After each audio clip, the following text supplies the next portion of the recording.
আর রহমানির রহিম, সেই রব যে রহমতের নবী পাঠিয়েছেন রহমাতুল লিল আলামিন, ওই রহমত আমরা কিভাবে পাবো? এই প্রশ্নের উত্তর কোরআনে আছে কি নাই? দেখলেন কতগুলো রাস্তা আল্লাহ দেখিয়েছেন, কতগুলো আমলের কথা বলেছেন, এইভাবে তোমরা আল্লাহর রহমত পাবে। আমরা পাচ্ছি না কেন? আমাদের সমাজে আল্লাহর রহমতের অভাব আছে কিনা? সেটা এই জন্য আমাদের দ্বিমুখী কারবার। আমাদের ইমান কার প্রতি?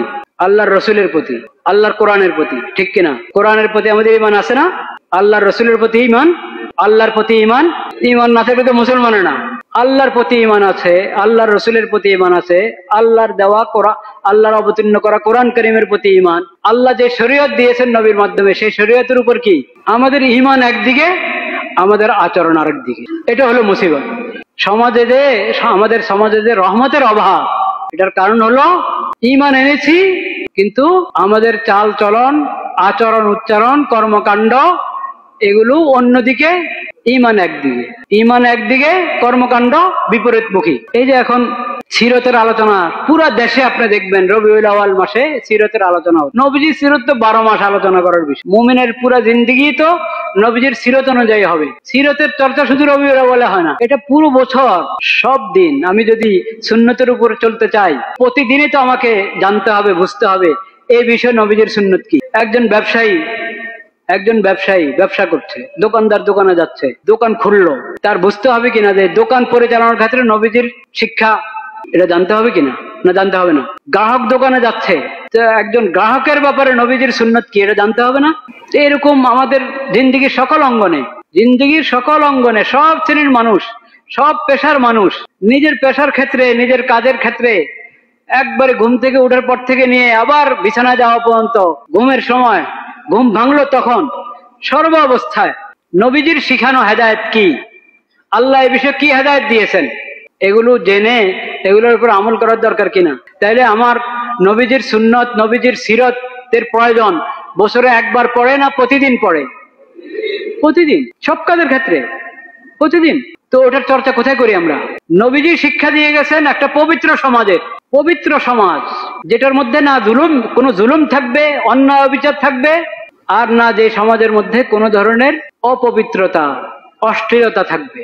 নবীজির ব্যাপারে আল্লাহ রাব্বুল আলামিন কোরআন কারীমে বলেছেন, গত জুমায় প্রথম রাকাতে পড়া হয়েছে সূরাতুল আরাফের আয়াত, ইয়ামুরুহুম বিল মারুফ ওয়া ইয়ানহাহুম আনিল মুনকার। নবীর কাজে হয়েছে যেটা ভালো, যেটা সৎ, সেটার নির্দেশ দেওয়া। নবীর কাজে হয়েছে যেটা অন্যায়, অবিচার, যেটা খারাপ, অশ্লীল, ওটা থেকে বাধা দেওয়া, বারণ করা। ইউহিল্লু লাহুমুত তাইয়্যিবাত, যেটা পাক পবিত্র ওটা হালাল। ওয়া ইউহাররিমু আলাইহিমুল খাবাইস, যেটা বিশ্রী এবং অশ্লীল এবং ঘৃণিত যত কাজ, কর্ম, বস্তু ও সবকিছু হারাম ঘোষণা দেওয়া নবীর কাজ। এখন এই রবিউল আউয়াল মাসে সমাজে কি হচ্ছে? এই ঢাকাতে এই রবিউল আউয়াল মাসে যেখানে সিরত চর্চা হয়, সবাই খালি নবীজির সিরতের কথা বলে। যে নবীজি পবিত্র সিরত, পবিত্র সমাজের উপহার দিয়ে গিয়েছেন, সেই সমাজ কলুষিত সমাজকে পবিত্র করা তো দূরের কথা নবীজির সিরতের আলোকে, উল্টা কলুষিত সমাজকে আরো কলুষিত করা হচ্ছে। এক অফিসে, এক পত্রিকার অফিসে, এক দৈনিকের অফিসে, ওখানের বিষয়বস্তু হলো, আল্লাহ তুমি ক্ষমা করে দাও, ওখানের বিষয়বস্তু হলো তাদেরকে স্বাভাবিক জীবন যাপন করতে পারে সেজন্য সবার দৃষ্টিভঙ্গি পরিবর্তন করতে হবে। এই যৌনকর্মী নাম কিন্তু এটা নতুন নাম। পুরানো মানুষরা বলেন, এটাকে আগে শুনতেন আপনারা, পত্রপত্রিকা এই শব্দ দেখতেন, যৌনকর্মী, এটা নতুন নাম। এটাকে নাম দিয়েছে যৌনকর্ম। জিনাকে নাম দিয়েছে কি? যৌনকর্ম। পতিতালয়কে নাম দিয়েছে যৌনপল্লী। তো একটা তারা বলে পরিসংখ্যান নাকি চালিয়েছে জামালপুর কোন জায়গায়, ওখানে আল্লাহর লানত, আল্লাহর গজবের এই অশ্লীল কাজে জড়িত। এখন তাদের প্রতি দয়া কি হবে? তাদের প্রতি দয়া হলো তাদেরকে স্বাভাবিক সমাজে ফিরে আনো। এই পাপের কাজ, এই ঘৃণিত কাজ, ওটা যে ঘৃণিত এবং পাপ, এটা তাদেরকে বুঝাও। এটা যে অশ্লীলতা তাদেরকে বুঝাও, তাদেরকে স্বাভাবিক সমাজে নিয়ে আসো, তাদের সবার বিয়ে করে দাও। এটা তো সরকারের কাজ। সবাইকে বিয়ে দিয়ে দাও, ওই মেয়েদেরকে সবাইকে বিয়ে দিয়ে দাও, তাদের বিয়ের ব্যবস্থা করে দাও, তাদের ঘর বাড়ি নিতে ঘর বাড়ির ব্যবস্থা করো। তারা তো সমাজ থেকে বের হয়ে ওখানে গিয়েছে, প্রত্যেকেই তার সমাজে ফিরে যেতে পারে। যদি ব্যবস্থা না থাকে, ব্যবস্থা করা সরকারের দায়িত্ব। কিন্তু এরা, এই বুদ্ধিজীবীরা সরকারকে পরামর্শ দিচ্ছে, জনগণকে পরামর্শ দিচ্ছে, তোমরা তাদের এই অশ্লীলতাকে মেনে নাও, আচ্ছা, যদি যদি এই এই ধরনের এই ঘৃণিত পেশার সাথে যারা জড়িত তাদের বাচ্চা কাচ্চা হলো, এই বাচ্চাদের জন্ম নিবন্ধন কিভাবে হবে? জন্ম নিবন্ধনে বাপের নাম লিখতে হয় না?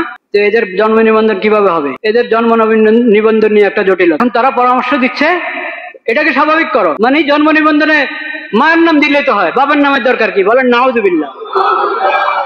এক কুফর আরেক কুফরকে টেনে আনে, এক কুফর আরেক কুফরকে টেনে আনে, এক হারাম আরেক হারামকে টেনে আনে। সন্তানের বংশ এটা এবং পরিচয় আল্লাহ রাব্বুল আলামিন নির্ধারণ করে দিয়েছেন কোরআন কারীমে। কার নামে হবে? বাপের নামে। কার নামে? বাপের নামে। এই যে অশ্লীল কাজ, এটা যে অপরাধ, এটা যে হারাম, ঘৃণিত কাজ, শত কারণ, একটা কারণ তো এটাই, এর কারণে বংশ পরিচয় বাকি থাকবে না। এর কারণে কি থাকবে না? বংশ পরিচয় বাকি থাকবে না। এখন তারা বংশ পরিচয় দিতে চায় কার মাধ্যমে? মার মাধ্যমে। মার নাম লিখবে, বাপের নাম লিখবে না। বলেন নাউজুবিল্লাহ। এক হারামের সমর্থন করতে গিয়ে আরেক হারাম, এক কুফরি কাজের সমর্থন করতে গিয়ে আরেক কুফরি কাজ। এটা ছিল নবী করিম সাল্লাল্লাহু আলাইহি ওয়াসাল্লামের শিক্ষা। এই রবিউল আউয়ালে আমাদের প্রধান উপদেষ্টার এসেছে।